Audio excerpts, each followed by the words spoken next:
Hook step నువ్వే అడిగింది. అందరికీ good evening. First of all team అందరికీ బెస్ట్ విషెస్ చెప్తాను. అండ్ విక్కీ గారు, వంశీ గారు, ఇవి అంటే నాట్ ఓన్లీ వాళ్ళ ప్రొడ్యూసర్ కంటే నాకు మంచి ఫ్రెండ్స్ అని చెప్పాలి. సో ఫ్రెండ్స్ కంటే ఇప్పుడు నేబర్స్, ఒకే కమ్యూనిటీలో ఉంటున్నాం. సో కిగా కాల్ చేసి ఇలా ఈవెంట్ ఉందని చెప్పగానే so one and to come. First ఈ సినిమా ట్రైలర్ చూశాను నేను. సో ఎక్స్ట్రాడినరీగా అనిపించింది. అంటే షార్ట్ హిట్ అనే ఫీలింగ్ వచ్చింది. సో అంత బ్యాలెన్స్డ్గా ఉంది, వచ్చిన ఎమోషనల్ రైడ్ లాగా అనిపించింది.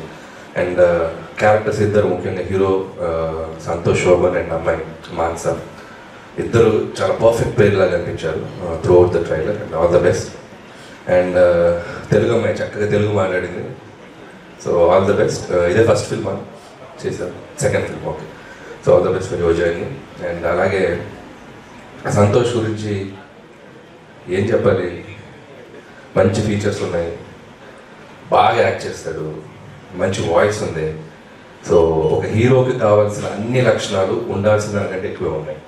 సో అతనికి ఏం కావాలి, only one super duper success. అది ఒకటి వస్తే చాలు. ఖచ్చితంగా ఫిబ్రవరి 14th వచ్చేస్తాను అనుకుంటున్నాను. వ్యాలంటైన్స్ డేకి పర్ఫెక్ట్ టైమింగ్లో, పర్ఫెక్ట్ స్లాట్లో, పర్ఫెక్ట్ జోనర్లో వస్తుంది film. So go and enjoy.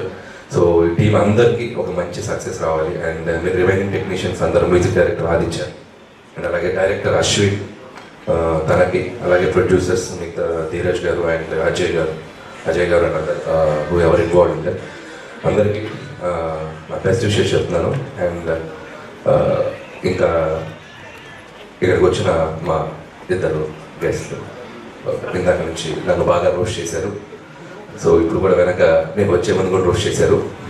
అయినా కూడా వారికి నా అభినందనలు, కృతజ్ఞతలు. మీ ముందు చేయబోయే ప్రాజెక్ట్స్కి నా విషయం. అలాగే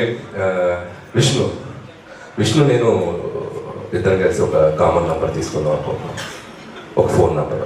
ఎందుకంటే ఈ మధ్యకాలంలో ఎక్కువ ఈవెంట్స్ అవుతుంది నేను ఇద్దరం.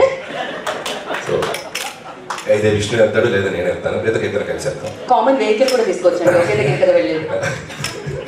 సో నాకు ఎందుకంటే విష్ణువు నచ్చిందంటే ఎవరు పిలిచినా కాదనకుండా వెళ్తాను, నన్ను ఎవరు పిలిచినా కాదనకుండా వెళ్తాను. ఎందుకంటే ఒక సినిమాని ఆడియన్స్లోకి తీసుకెళ్ళాలి. ప్రతి వాళ్ళకి ఒక కష్టం ఉంటుంది సినిమా వెనక. ఒక సినిమాకి వెళ్ళి మనం దాన్ని అడ్రస్ చేస్తే ఎంతో కొంతమంది ఆ సినిమా ఉందని తెలుసుకొని ఆ సినిమాకి రావడానికి ఒక 10% ఆడియన్ అయినా 20% ఆడియన్స్ యాడ్ అయినా కూడా దట్స్ ఎనఫ్ అనిపిస్తుంది. అండ్ మాకంటే ఎక్కువ సంతోష్ కష్టపడ్డాడు. ఇందాక ప్రమోషన్స్ చూశాను. మీరేంటి ప్రమోషన్స్ కూడా నన్ను యాడ్ కట్ చేశారు. ప్రమోషన్స్ వీడియో వేస్తూ ముందు నా యాడ్ కట్ చేశారు. మేము యాడ్ కట్ చేసాము, నన్ను కట్ చేశారు. మిమ్మల్ని కట్ చేశారా?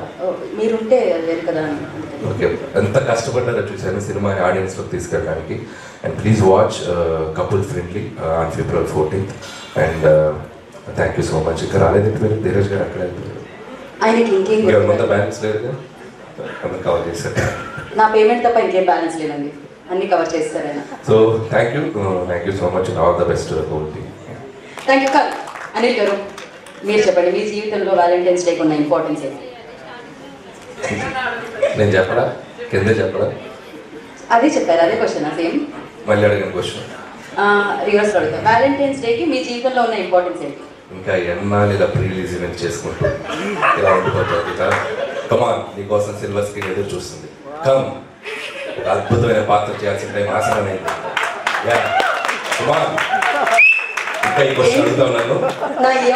మంచి పాత్ర చేస్తావు నెక్స్ట్ ఫిల్మ్ లో. సంక్రాంతికి, నెక్స్ట్ సంక్రాంతికి కనపడవా పెద్ద స్క్రీన్ మీద? ఏం క్వశ్చన్ అడుగుతున్నావు నన్ను?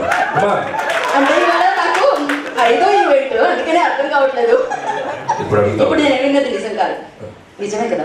నేను అడగను అంతే, మీరేం అసలు ఆన్సర్ చేయాలి. Thank you so much. Next సంక్రాంతికి లక్ష్మి ఇంకోసారి కాల్ చేయండి నాకు. ఇంకొక రిక్వెస్ట్, ఈవెంట్ చేసేది ఎవరు? మీరే కదా. మీరు దండం పెట్టడం చేసేయండి. ఒక స్పీచ్, 2 స్పీచ్, 7 స్పీచ్లు అక్కడ నుంచొని. సరే, ఇంతకుముందు అంటే ఒక కెమెరా ఉండేది, 360 degrees సెల్ ఫోన్లు పట్టుకొని తిరుగుతున్నారు. మేము ఇలా అనుకున్నా, ఇలా అనుకున్నా, ఏదో ఇలా అనుకున్నా, అన్ని వేసి బ్యాక్గ్రౌండ్ స్టోర్లు. ఓ మై గాడ్, కొద్దిగా చేస్తే కంఫర్ట్గా స్టిక్గా కూర్చుంటాం. Thank you so much. మీరు 7-8 స్పీచ్లు మాత్రమే చెప్పారు, మొత్తం 10. 3 ధీరజ్ గారు ఉన్నాయి కదా. Thank you so much.